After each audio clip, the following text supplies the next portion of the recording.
time thing is you have to win. There you go. There you go. That's what I'm talking about. Hey, Mark, settle down a little bit.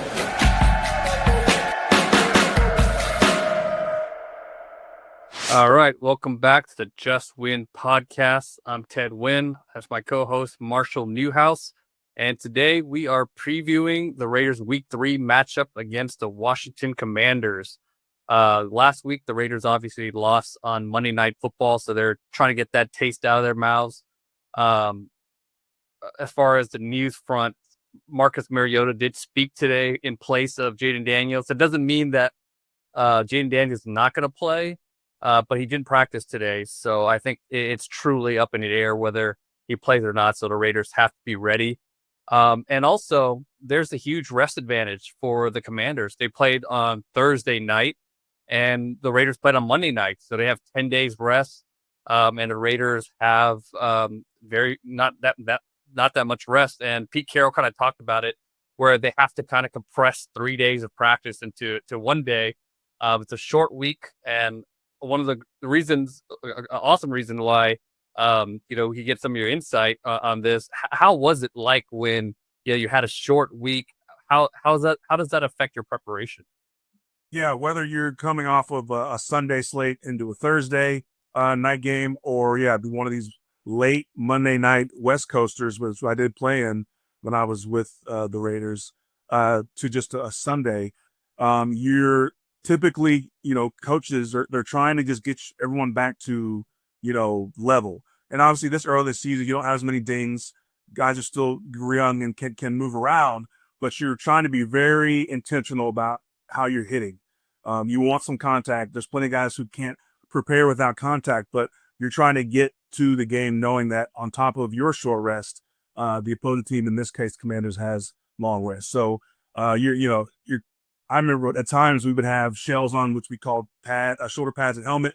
We'd get, 2 quick periods at the beginning of practice after you warm up of popping, one-on-one pass rush, some zone blocks or whatever combination of alignment got, just to feel that. And then they'd take them off, because as the week goes on, you just want guys to be fresh. You trust that they're pros. That obviously we're going to talk about the myriad of ways that the Raiders have to improve all over the football. But you're still trying to get them to Sunday, because the best availability is availability. So best ability is availability. So, looking at more walkthroughs.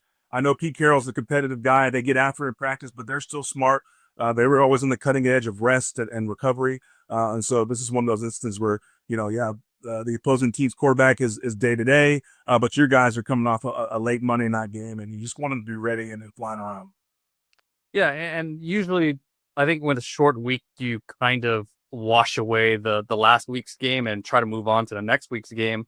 But Geno Smith did say that, he wanted to learn from this experience. He wanted to go back and look at the film. And if I remember correctly, I think Pete Carroll said something similar too, where they wanted to see the mistakes they made on Monday night. So I thought that was interesting. And to me, that's the right approach.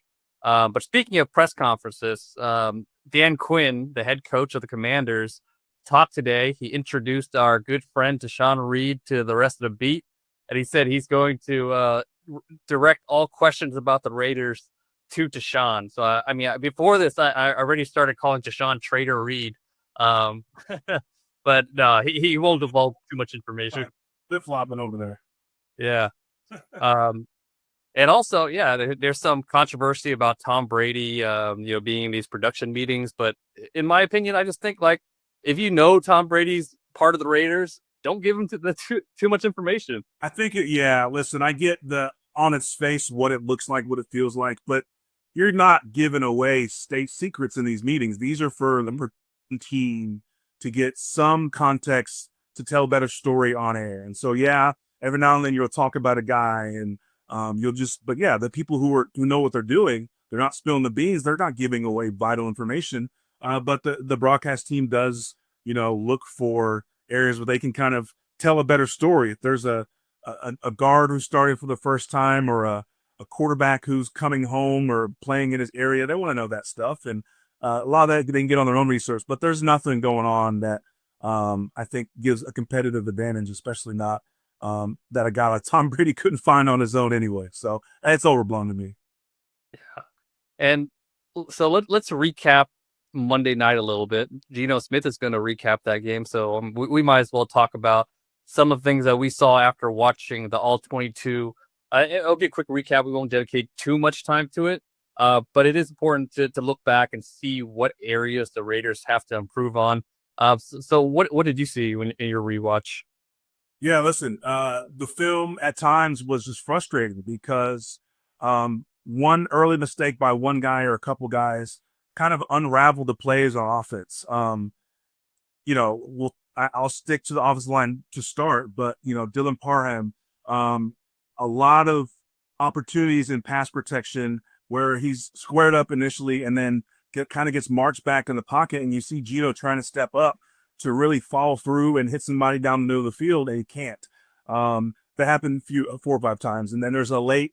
We call it a spinner where we got 3 rushers and a known rusher who's off the ball, but he was spying Geno, and Parr kind of loses him, and it's not a loss where they tricked you. You just over focus on the down lineman when they're already in double team. You let this guy come free and hit Geno, and then center play, the snaps. Jordan Meredith has got to shore those up. That's 4 or 5 snaps that just threw the play off immediately. A couple where Geno has to fumble for the ball. His first read's open, so it's a first read that is a catch and run for a first down or keeps you ahead of the chains. And then he's scrambling. He's already chaotic in a pocket. The other blocks aren't holding up. And so that's something that's just a non-starter. If you can't get that center quarterback exchange, then the offense won't go anywhere. And then ultimately getting the running game going. They're averaging through 2 weeks around -3 yards before contact, the running backs. And we're trying to ask Ashton Jeanty to get going, and he's getting hit in the backfield at the highest rate in the league right now. And that's just unacceptable, no matter how many times you feed him the ball. And so I would imagine, to me, it's one thing to say that and then not have a solution. So to me, a solution is, Chip Kelly doesn't really use fullbacks. That's not in his personnel packaging, but I'm asking to bring in another tight end, bring in a 6 offensive lineman, get some dedicated moments to put some bodies on bodies and run the ball and get Ashton Jeanty feeling into the game. Because after he gets feeling into the game, then you take those deeper shots. You have play action, which the Raiders have struggled with, just pure drop back passing. On top of we talked about Brock Bowers being hobbled, no one else getting open consistently. A lot of that has to do with teams are just sitting in soft zones and watching Geno's eyes because there's no threat other than that. And so those 3 things on the interior were glaring issues from the last game, but I think can be corrected. Some of that has to do with JPJ coming back potentially.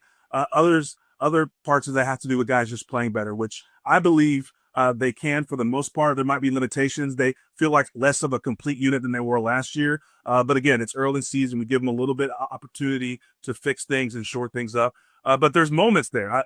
I off top 12 to 15 plays where a hurried guard or center up front, a bad snap or bad communication led to just an offense of play not even having a chance. And so you give yourself just a chance, and Geno's good enough to at least pick a zone apart. And so those to me are glaring things to start. But I think the defense in the run game has played really stout so far. There's a reason, again, that game was only 20-9. They really didn't let the Chargers salt the game away. And then even at the end there, Max Crosby makes an inhuman play and gets them the ball back. I really enjoy Adam Butler, Thomas Booker inside. They're making things really hard for teams running. Ultimately, if they don't get a pass rush outside of Max, teams are going to carve this zone up because they're playing zone, I think, at the highest clip in the league. And so a few things on both sides of the ball to look forward to. We'll talk about the matchup and what Washington does well. But those are the things I saw from the Chargers game. Yeah, and you said a lot of good things there. Also, Raiders are 5th in defensive rush success rate. So you're right. The Raiders' run defense has started the season really well. And a lot of it has to do with their interior rotation, aggressive linebackers, and that sort of deal. And yeah, the snaps are a problem. That 3rd and 6, they had guys open, and it was a key 3rd and 6 before in the second quarter, I believe, where if they get it, they have a good chance of scoring a touchdown because they'd be in a red zone, and the snap was on the ground, and your play is dead from there. And also with Parham, some of those pressures just came on really bad times. Like, everybody remembers that Brock Bowers miss on that double move. and that's a pass that Smith hits, 9 out of 10 times, but Yeah. he got Parham got pushed right into him, so it affects the throw. So yeah, Parham has to play better. Those snaps have to get cleaner, and I agree with you.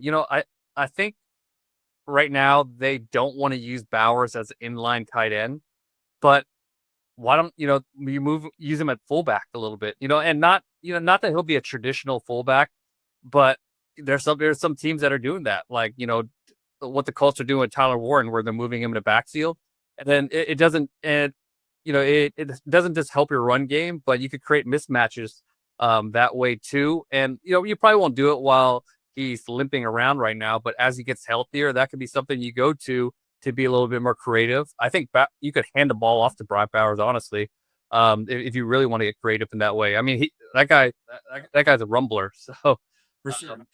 Even less athletic tight ends get used in more creative ways, and so I don't see any limitation on what you could do with him. But obviously, his health is priority, and not using him in too gimmicky a way where it does diminish just his natural talent. But yeah, I mean, I've seen tight ends nowadays. I mean, Pittsburgh ran Geno Smith on a jet sweep. I mean, you've seen it all. It could happen. And again, yeah, changing the look, the eyes of the defense. Like, oh, is that Brock Bowers? Oh, is he a fullback? Is he a queen lineman, which is offset? Are they going to run a lead here? Is he going to be in a plat? So it gives people more things to think about because he is such a weapon. He attracts so much attention. Or ultimately, if you see him as just, you're going to use him that week as just an offset receiver, split him out wide and make the box cleaner. So if he's going to draw attraction to him, split him out like you would a traditional big X receiving threat and make the box cleaner, make them commit to one or the other. And so a lot of ways in which they get creative and use him. And then, yeah, I listen, I'm a lineman. I'll be in favor of, I was a big tight end myself at times when I wasn't starting.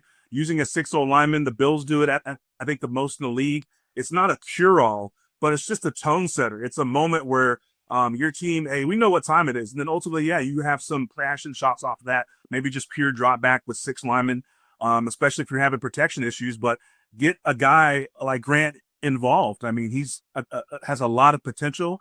Has been talked about, a big, strong guy. Get him involved and help out, Glaze on the right side. Glaze played pretty well, but give him a little help on the right side. Let him slide down and help Kappa or whoever's playing guard on the inside, shore protection, and let them just fire off ultimately and hit somebody. Let the physicality show on this offensive line unit.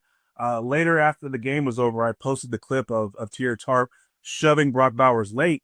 And to me, it's not a full indication of the offensive line, but it is a moment of context of, I don't think anyone dislikes Geno, but if you have a veteran guy who notices that, I don't know if Colton saw it or whatever. I don't care if you don't necessarily get a penalty right away, but the next 5 plays, we call it a red dot site. He's got a red dot on his ass. We're going to make him pay for doing that. It was cheesy. It was weird. It was like, it wasn't a hard shot. No one's saying it was the toughest thing, but it was late. It was so egregious. Should have been a penalty. But if you're the O-line, like, that's a moment to galvanize and be like, hey man, just stay off our quarterback. Regardless of how we're doing tonight, we're going to make you feel that just because that's something you don't do. So all these things come into play as far as imposing your physicality. And that's how you start to salt games away. And Ash Jinty gets to benefit from that when you're into the 3rd and 4th quarter. That kind of stuff adds up. It has a compounding effect. Yeah, and to me, that's where you miss a guy like JPJ, because I think he would probably step in there. And last question before we move on, like, as far as the run game, like, do you think that they're close to being able to be a team that can run the ball with consistency? Like, is it just like a couple tweaks, or is it just like there's so many problems that it might take a while for them to actually get going? I'll say that stat again. That 40% of runs where first contact came behind the line of scrimmage is first in the league or worst. You can't do anything unless you control. I even said this during the broadcast and then to you when you did the show. You can't do anything if you don't control the line of scrimmage. And that surge or leakage up front, man, and a young running back who's really, they're more rigid than an older vet who sees more of the context. He sees safety rotation. He sees, tendencies. young running back, you're just telling him, hey, look at your aiming point, focus on the handoff and the mesh, and run. Trust yourself and be instinctual. Well, if his instincts see penetration on his front side, he's going to cut back sooner. He's going to hesitate. He's not getting full steam ahead when his heels hit the line of scrimmage. And so again, this is just the tackle guard combos, the guard center guard combo blocks of being stout. We had this old pad in a lot of teams called the Crowder's flat, and all it did was teach leverage and strain on a combo block of how much you've got to engage with the guy next to you and literally get into the body of the defender. And it might not be the first punch right away, but your feet and your leverage and your hips and you putting 600 plus pounds on a 300-pound guy has got to open holes. And so they've got to be better. Now I'm talking about Parham, Meredith, and Kappa. So we'll see if JBJ is inserted. That seems to be a strength of his. But even if he's not, it's still a principle thing of we've got to prevent leakage before Geno can get going. And part of that too, it's experience and MEs and anticipation. There's a couple plays where Parham misplays his combo block and a linebacker runs through because he's leaning too much into it. So it's so much of that is understanding your leverage, understanding where you're trying to run the ball and what the running back is seeing, and at least getting a hat on the hat. So many running backs and run plays, if you just get a hat on the hat, that gives them a chance. These guys are so good. Geno, he's breaking tackles at an incredible pace. He's so good that just getting a body on a body and running your feet, it's easier said than done, but you don't have to go crazy, but it can't be him getting hit in the backfield every time. It can't be leakage on both sides that he doesn't trust and know where his initial read is going to be at the line of scrimmage. Yep, I absolutely agree. And that's something that they're going to have to improve on against a Washington defense that's about middle of the pack when it comes to defensive rushing success rate. Bobby, and let's get into our Washington preview now. We'll talk about what we're watching for when the Raiders have the ball. Washington's the Commanders, linebackers, Bobby Wagner, Frankie Louvu. Wagner's a bit older now, but he still plays a run really well. Not great at, he's not what he used to be as a pass defender anymore, but he can still defend a run. What are some other things that you're going to be looking for when the Raiders have the ball? Well, listen, on Monday night, Geno was forced to check the ball down a lot, but to me, that is a moment where Genty's pass catching can be an advantage against a guy like Bobby Wagner, where whether it's a called route that's kind of the option sit down, or it's the third or fourth read that is a check down, getting the ball in space, hopefully after play action, hopefully after you've sold the run a little bit, and letting him kind of use his quickness advantage on a guy like Bobby Wagner would be a huge deal. And listen, he benefits from when his interior D linemen are wreaking havoc. He's played with guys like I'm saying his name, Morgan Bennett, and all the guys in Seattle, and then and with the Rams with Aaron Donald, and now with Javon Kinlaw and Ron Payne, like he benefits from those guys eating up defenders. But if you can get off of those guys and get a body on him at his age, he's not as adept at block shedding. And so in moments where there's a run play to his side, if you can kind of get him running, there's holes to be had there. And then again, in the play action game, having him run and chase Geno around, I think will be to the Raiders' benefit for sure. Yeah. I think you were thinking about Michael Bennett, right? Michael Bennett. Why I say I know he and his brother, I played with and against them a lot, but yeah, Michael Bennett, sorry. Oh, good. So these guys are gap shooters, and that's been kind of the Seattle philosophy, the Pete Carroll philosophy, now Dan Quinn philosophy. So it's even more important. You got to get a body on these guys. If you get a body on these guys, then you have a chance to get it upfield. I think they ran a wham. The Raiders actually ran a wham play against the Chargers that went for good yardage too. A wham play is when you let a defensive tackle go upfield and then a tight end coming from the play side kind of hits him and blindsides him, and that creates a gap. So I expect to see a couple of those plays, types of plays for the Raiders as well. But like you mentioned, you got to get a body on a body. And just looking at these Washington Commanders, this secondary is not what you saw against the Chargers, where they're just like clamping down on everything and everything is super tight, even when they're playing from too high. They're going to give you space. I mean, they gave the Packers a lot of space. They give you space underneath, so you could attack them underneath with those out routes, comeback routes, and that sort of deal. But I mean, watching Dante Thornton, he's just not that type of route runner as of right now. Yeah. So you're probably going to go to Trey Tucker and Jacoby Myers for those types of routes. You get in some condensed formations, create even more space, make those guys back off you a little bit more. So I would think in condensed formations, and also get a little. We talk about this, but getting a little bit more empty. Like you instinctively you kind of think of empty. Oh, you're leaving 5 into protection, so it's even scarier with the line protecting. But then when you're in empty, everything's a little bit more spread out. You can even double chip the edge players on the outside, and you just make things a little cleaner. And the point of being empty is you get rid of the ball really quick. You're not holding on to the ball and empty. So and get Genty out against Bobby Wagner. So I would love to see a little bit more empty. They only went empty once against the Chargers, so I want to see them do that a little bit more. But to me, like these corners, Marcus Lattimore, not what he used to be, Trey Amos, rookie. You can't beat them deep too. I mean, they're ranked amongst the worst corners in the league right now. So I think they're going to protect themselves by backing up. But you could pepper them underneath, and then when they start inching up, you could beat them deep, but you need to be able to protect to be able to do that.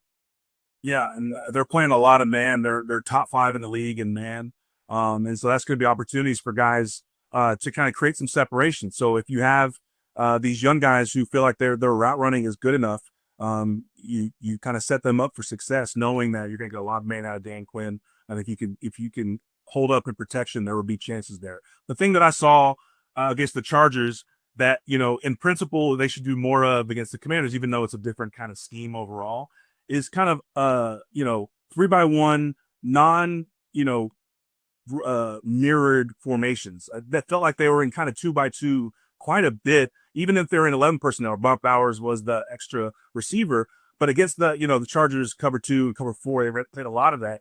It just felt like they weren't challenging them with it ever. And so in this case, yeah, it's more man, but challenged with the alignment.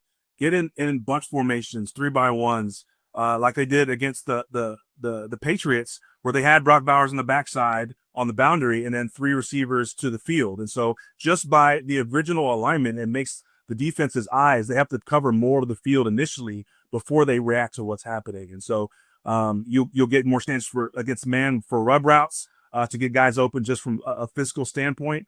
And then ultimately, if your run game has kind of built up enough equity, as you will, and these play action shots, you can kind of go deep. And as you alluded to, these guys are very beatable over the top. And so one of the 2 biggest traits with Thornton, with Trey Tucker, is speed. So they have speed to take the top off. So those are moments that you set it up right where you have opportunities to do that. Yeah, no, that's a great call. I like that. Bowers split out wide to one side, bunch to the other. Good man zone indicator too, because they have a corner on Bowers. They're in zone. If you have a safety on him, then it's going to be man-to-man coverage too. So I like that. So I think that should be in the game plan. So that's something to look out for, and we'll see how Chip Kelly plays with that. All right, so let's talk about the other side of the ball. What are you looking for when the Commanders have the ball? Yeah, obviously, whether Jaden Daniels plays or not, I believe if he plays, which it feels like he's going to push to play, he's that type of guy, he'll be a little bit limited mobility-wise. So that's something to keep in mind, given how the Raiders have kind of they advocated some moments against Justin Herbert with him rushing and scrambling through the non-disciplined rush lanes. But Mariota, if he's healthy, that is what I expect him to do more of, because he's not as adept as a signal caller as Jaden Daniels is. So they really enjoy this young kid, Ja'Cory Cross-Merritt. He had a rough week last week against Green Bay, but I think a lot of people that have rough weeks against Green Bay. He's a really good back still, gives them a lot of good edge. And then this offensive line unit has a lot of veterans this is one of the older teams in the league, but they know how to win. They know how to play and get after people. And so I'm really excited and hopeful about what I saw from this Raiders defensive front. They've been just absolutely stingy and pesky against the run. Give Adam Butler his credit, Thomas Booker his credit, Max Crosby his credit. They're not giving anything away for free. First in EPA per rush. I think top 5 in teams first downs against, and then ultimately, top 5 in points allowed. And so they're keeping their offense in the game. It was a small sample size, 2 games, but they're doing it by playing the most zone, almost the most zone in the league. So they're really trying to keep things top down, compress the field, allow this front 7 in whatever formation they align to really make things difficult for teams. And so I imagine they'll do that depending on how much mobility they expect from the quarterback. So, if you're Washington, you give away a little bit of mobility if Jaden Daniels does play, but you give away a little bit more of the precision passing game if Mariota plays. And so you're preparing for both this week. I don't know who is on the depth chart who can kind of mimic that quarterback play for the Raiders, but we'd sign a practice squad guy who was mobile to give us a look for a running quarterback. And so they've got a lot of that going. And then Cliff Kingsbury and his scheme, they'll be ready. It's a lot of similar tones to the Chip Kelly scheme coming from college. And so they'll have a lot of things to kind of mess with that and see if they'll move Max Crosby around a little bit. He usually likes to hunt later in the game, but giving him opportunities to make splash plays early in the game. And then ultimately this run defense, setting them up for third down success and then success later in the game. Yeah, they have a rookie right tackle, Josh Connerly, who is getting quite the baptism by fire, having to face against the Giants and all their pass rushers. Week 1, week 2, you're facing off against Micah Parsons, and week 3, you're facing off against Max Crosby. So it's a lot to deal with as a young player. Yes. But whereas the Raiders have a disadvantage when it comes to rest, they have a pretty good advantage when it comes to the injury front against the Commanders, because like we mentioned, Jaden Daniels is questionable to play. And even if he does play, I would imagine the option runs are off the menu, or a lot of them will be off the menu with him hobbled. And that's a huge part of the Commanders offense. If he can't run those, if he can't create when there's pressure, that's going to be a problem as well. And I think it bodes well for the Raiders that they've been so good in run defense, because the Commanders want to run the ball. Everything is revolved around that ability to run. And if you take that away, they just don't have a lot of good pass catching weapons. Obviously, Terry McLaurin is their best weapon, but he had a holdout. So his chemistry with Jaden Daniels is a little bit off right now. They just haven't been able to get on the same page. Deebo Samuel is more of a gadget guy. He's not really a guy that's going to scare you downfield much. And other than that, you have Zach Ertz, but he's still a serviceable, good tight end that could be productive. But I think there are ways to take him out of the game. Also, John Bates, their second tight end, is not going to. I don't think he's playing in week 3. That's a big part of their run game as well, because he's one of the better run blocking tight ends in the league, and he's a big part of what they do. So no matter who plays, whether it's Jaden Daniels or Marcus Mariota, if you shut down the run, I think there's some advantages you have against their passing game. You don't have to worry too much about the receivers, and if you can contain the quarterback and let Max Crosby take advantage of that matchup against Connerly, then you should be able to hold them to a pretty low point total. Yeah, I think I kind of want to light a fire under our guy Kuntz, and I think the Raiders need another presence when these obvious pass situations come down, because smart teams, what they'll do is they'll chip Max, they'll double Max. We've seen it before, and he still beats it, but relying on that all game, the whole point of him getting all that attention is that somebody else can shine, somebody else can win their one-on-one. And so the Raiders pass rush has been really poor so far. It's not poor. It's middle of the road. It could be a lot better. And what that does directly against, especially if you're playing this much zone, is it helps the DBs. It helps them make jumps on route sooner. They know the guys are getting home consistently.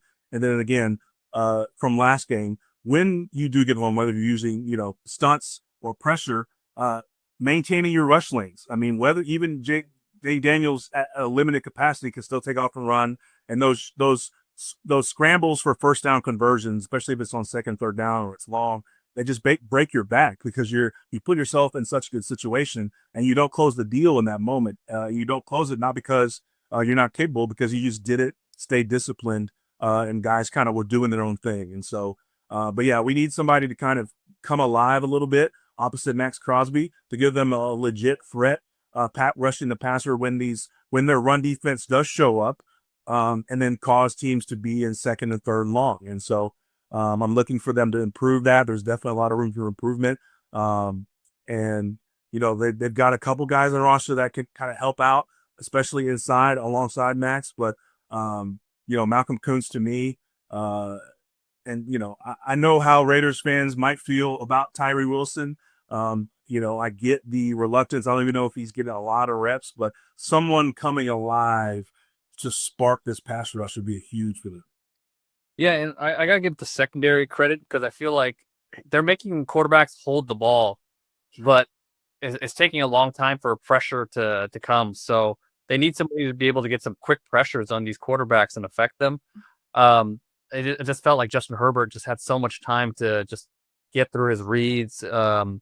And yeah, I feel like against Commanders, they're probably going to do a pretty good job of hemming up those receivers too. So somebody's got to be able to get to Jaden Daniels or Mariota. Yeah. All right. Well, what's the key matchup for you in this game? My key matchup is, well, it's Geno versus the DBs. So obviously he can't run the routes, but if you imagine him getting clean pockets and doing something similar to what he did against the Patriots, Geno is still such a capable quarterback. That game on Monday night was just not indicative of what they brought him in for, and wasn't all his fault. But this is a moment to really take advantage of a group that is not playing their best ball, that has a lot of holes. And again, all these things are connected. So if the run game kind of gets going, you get in the rhythm, and Chip Kelly's calling a better game on the road. I hope Geno takes advantage of these matchups, because if you don't take advantage of it this week, it's not going to get any easier moving forward.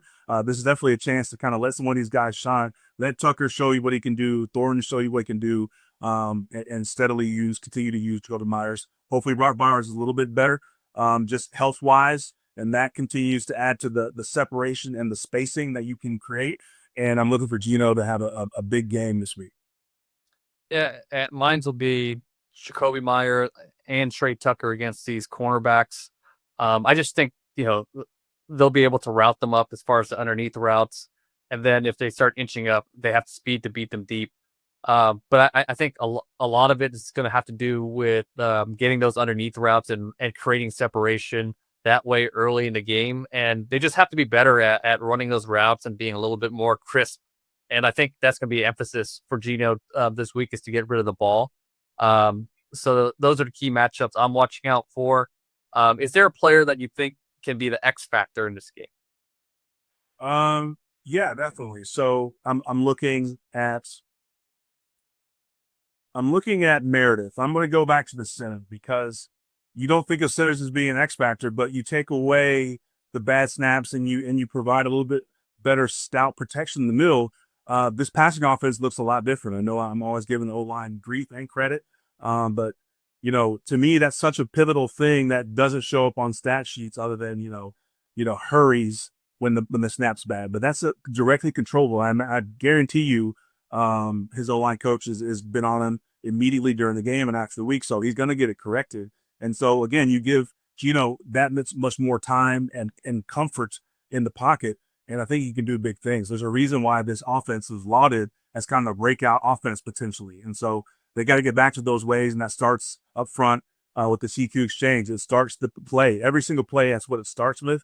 And getting that on cue, I think, will echo out and be positive for the rest of the team. Yeah, that's a great one. And I'm going to go with Adam Butler.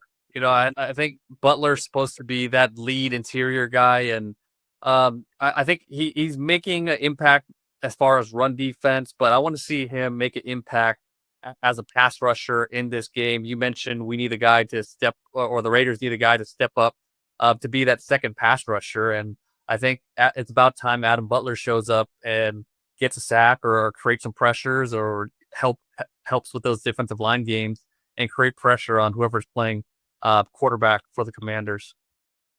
I like it. Adam Butler, I played with him in New England.